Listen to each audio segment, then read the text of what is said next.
Tapi dito po na rin ang bayad lang. Kumakain ako. Okay. Hallelujah. Hallelujah. Ang pag-ibig ng Diyos ay sumayo lahat ating mga anak. Hallelujah. Hallelujah. Kaya ibahagi ninyo ang kapayapaan sa bawat isa. Hallelujah. Salamat sa inyo aking mga anak. Hallelujah. Sa inyong pagbabahagi ng kapayapaan sa bawat isa. Tunay nga na kayo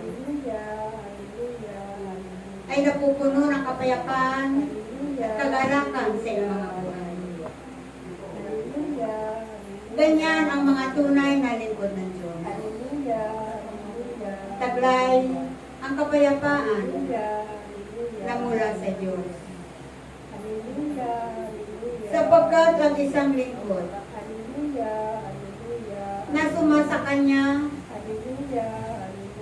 ang Espiritu ng Diyos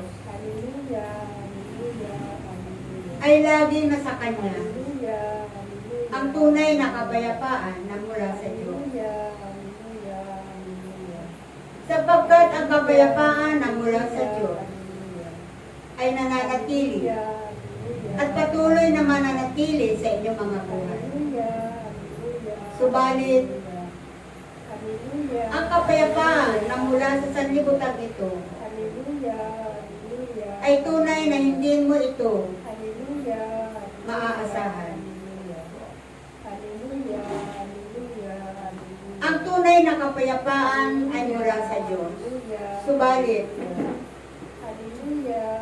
ang kapayapaan na mula sa sanlibutan ito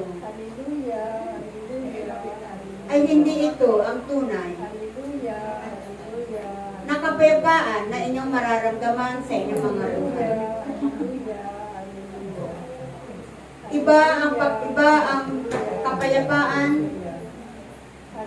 na nagmumula sa sanlibutan ito. Sapagkat ang kapayapaan na mula sa sanlibutan ito ay hindi ito magtataglay ng kagalakan sa inyong mga buhay. Kaya't mapalad ang isang lingkod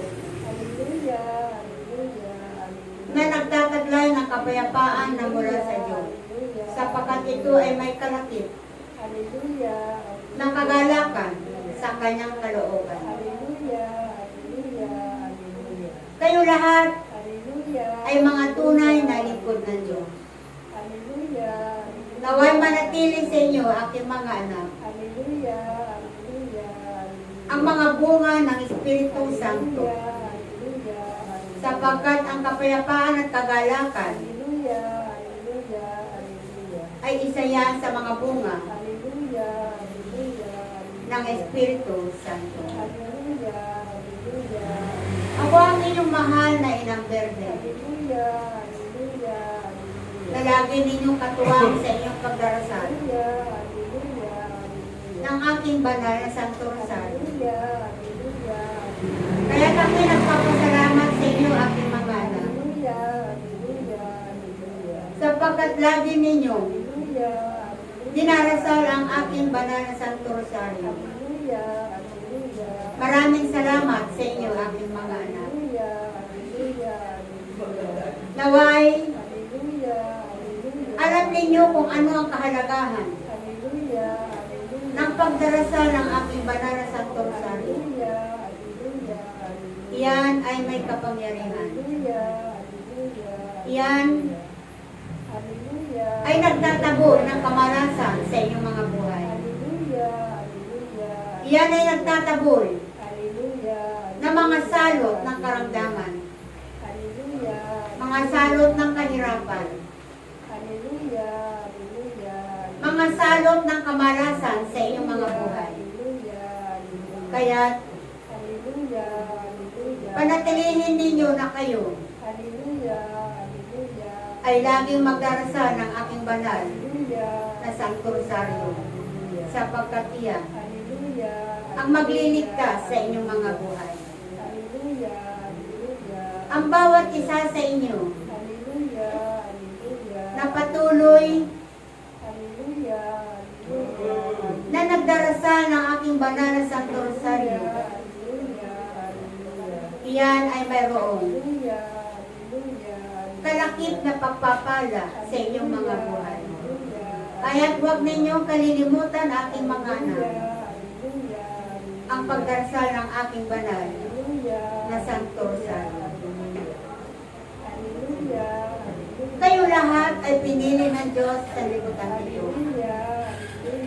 Kayong lahat ay pinirang ng Diyos. Kaya't manatili kayo sa piling ng Diyos, aking mga anak.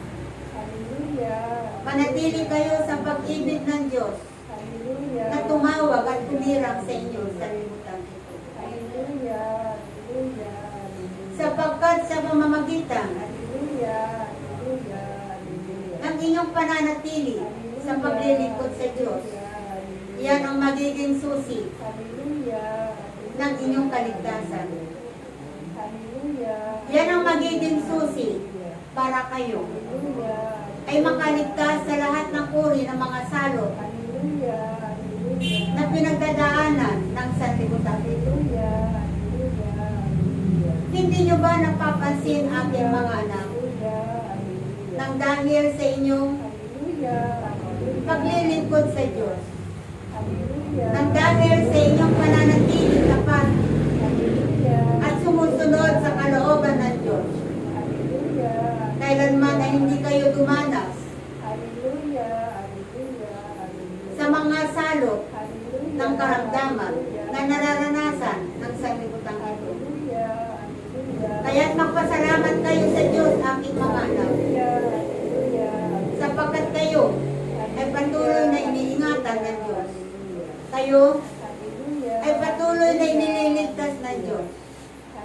At kayong lahat na patuloy na tumutugon sa kalooban ng Diyos ay sumasa inyo ang pagliligtas ng Diyos na makapangyarihan sa lahat.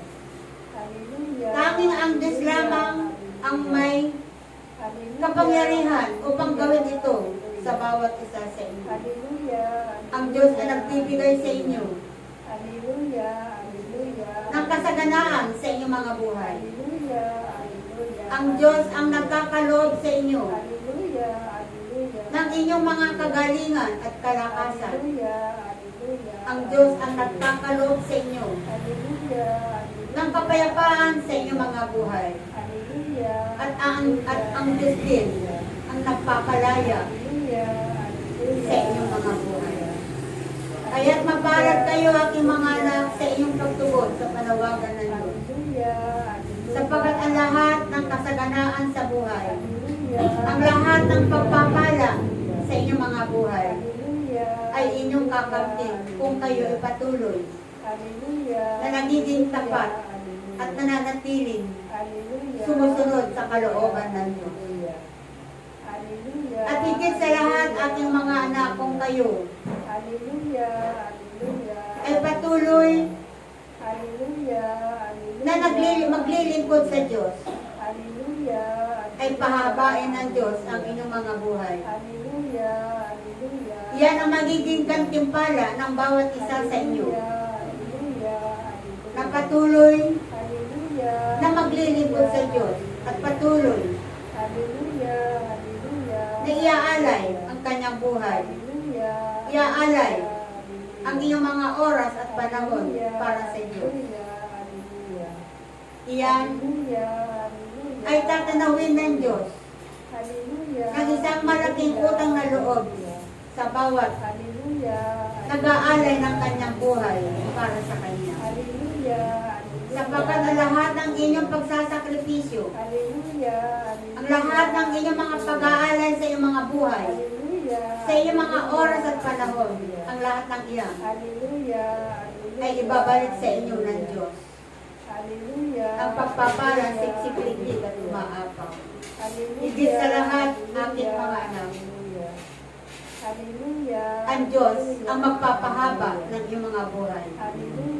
Pahabain ng Diyos ang iyong mga mga buhay Hallelujah. sa mundo ito upang kayo ay patuloy na makapaglingkod Hallelujah. Hallelujah. sa Diyos na inyong tinatawag Hallelujah. sa inyong mga buhay. Hallelujah. Maraming salamat sa inyo, aking mga anak. Hallelujah. Salamat sapagkat kayo Hallelujah. Hallelujah. ay patuloy na dumadalo sa gawain ng Ama dito sa kanyang tahanan. Hallelujah. Salamat sa inyo, aking mga anak, sa iyong pakikisa Hallelujah. Hallelujah. sa kanyang gawain. Hallelujah. Salamat sa inyo, aking mga anak, sapagkat kayo patuloy Hallelujah. na nakikinig sa tinig ng Diyos. Hallelujah. Ang lahat ng iyan, aking mga anak, Hallelujah. ay tatanawin ng Diyos Hallelujah. ng utang na loob sa bawat isa sa inyo. Sapagkat ang Diyos ay marunong tumanaw ng utang na loob sa mga taong nag-aalay ng kanyang buhay, nag-aalay ng kanyang oras at panahon, ay patuloy ninyong kakamtin ang pagpapalang siksik-likid at umaapaw mula sa Diyos na makapangyarihan sa lahat. Salamat sa inyo, aking mga anak. Salamat at sa muli natin pagtitipang salamat.